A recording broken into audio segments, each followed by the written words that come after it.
Il y a quelques jours, Rui Vitória, le sélectionneur des Pharaons, via le Twitter de la Fédération égyptienne de football, nous a dévoilé sa liste de 25 joueurs en vue des 2 premiers matchs de qualification à la prochaine Coupe du Monde. Une Coupe du Monde qui aura lieu aux États-Unis, au Canada ainsi qu'au Mexique. Et l'Égypte, dans le cadre de ces 2 confrontations, va d'une part affronter à domicile Djibouti et quelques jours plus tard, 3 jours plus tard, affronter la Sierra Leone à l'extérieur, mais ce ne sera pas à domicile chez la Sierra Leone, mais bien au Liberia. Et Rui Vitória nous a donc concocté une liste que l'on va voir. Je vais pas faire comme d'habitude, je vais pas vous dire poste par poste et donner mon avis, je vais lister immédiatement la liste et ensuite je vais dire si je comprends oui ou non le choix de Rui Vitória quant à cette liste et ensuite émettre quelques petites critiques parce que c'est plus une critique d'ensemble plutôt que poste par poste. Et avant de commencer, n'hésitez surtout pas à vous abonner si ce n'est pas encore fait. Objectif 20 000 abonnés avant la Coupe d'Afrique des Nations, je compte sur vous et l'image que je tire, elle vient du média égyptien 11 monstres que je vous invite à follow, je mets les liens en commentaire et en description. Et c'est donc parti pour la liste de l'Égypte. On a donc au poste de gardien de but Mohamed Eshnaoui, Mohamed Sobhi, Ahmed Eshnaoui. Au poste de latéral droit Mohamed Hani, Omar Kamal Abdelwahed. Défense centrale Ali Gabr, Mohamed Abdelmenaim, Ahmed Sami, Rami Rabia. Arrière gauche on a Mohamed Hamdi et Ahmed Fattouh. Au milieu de terrain on a Tariq Hamed, Marwan Ataya, Mohamed Nini, Imam Achour, Ahmed Saïd Zizou, Mahmoud Hamad ainsi que Hamdi Fathi. Et enfin en attaque les ailiers droits Mohamed Salah, Moussa Fathi. Les buteurs on a Mustafa Mohamed, Mohamed Sharif.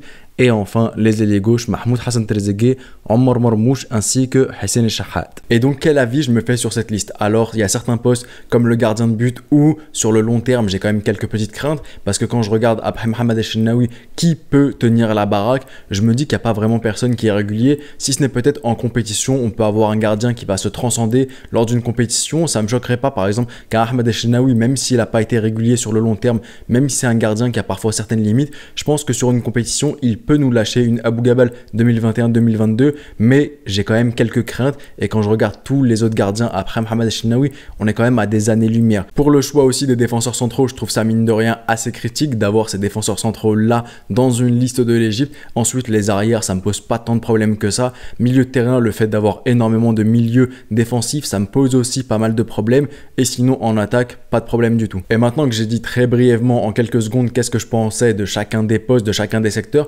passons maintenant à la liste en général au vu de l'enjeu et je trouve la liste logique à 85-90%. Dans quel contexte est-ce que s'inscrit ces 2 matchs? C'est des qualifications à la Coupe du Monde. Le plus important c'est quoi? C'est les 3 points.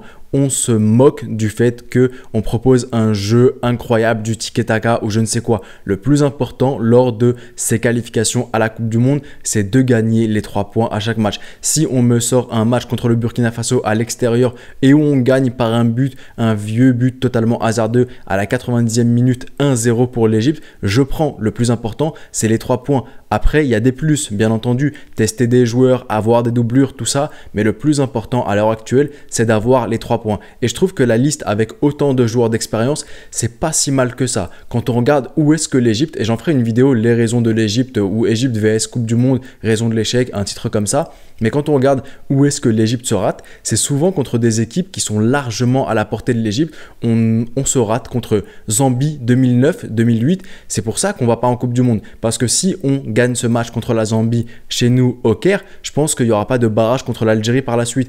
En 2006, pour la Coupe du Monde, on se rate tout de même contre la Libye. Il y a toujours un match comme ça où l'Égypte se rate. C'est pas forcément contre l'équipe la plus relevée du groupe, mais c'est très souvent contre une équipe qui est largement à la portée de l'Égypte. Donc je comprends totalement ce côté de Rui Vitória très craintif où il veut absolument avoir 0 risque et avoir des joueurs d'expérience, des vétérans pour gagner impérativement ces matchs-là et avoir les 3 points, d'autant plus qu'il y a un déplacement à l'extérieur au Liberia et à ce moment-là, je pense que des vétérans et des joueurs d'expérience, c'est plus que nécessaire.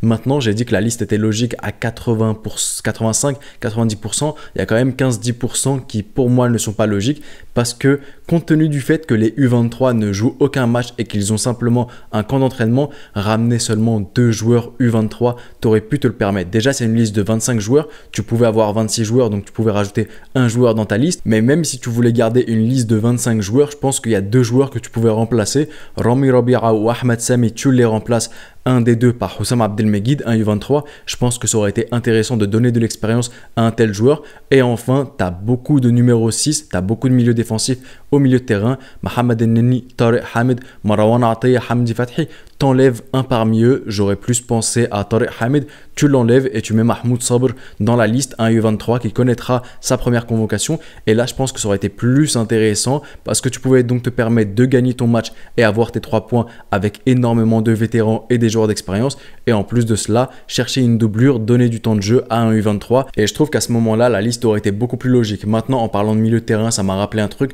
Sam Morsy justement, et je comprends totalement qu'il ait été écarté. Je comprends dans la mesure où on va quand même jouer au Liberia un match.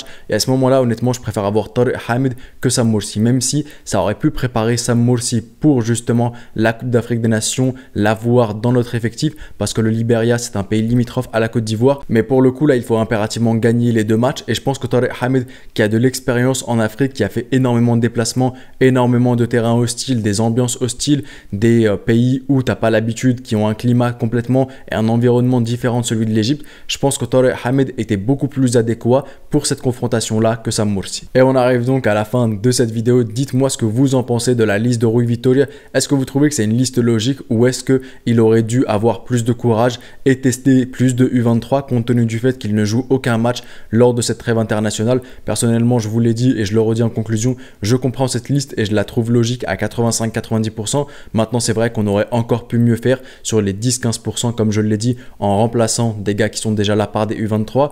Et sinon, on se retrouve très bientôt pour mon équipe type de l'Égypte contre Djibouti. Ce sera certainement demain après la sortie de cette vidéo. Et voilà, à vous de jouer maintenant dans l'espace commentaire. Je me ferai un plaisir de tous vous lire. C'était le petit pharaon. Prenez soin de vous et de vos proches et je vous dis... Arrivederci.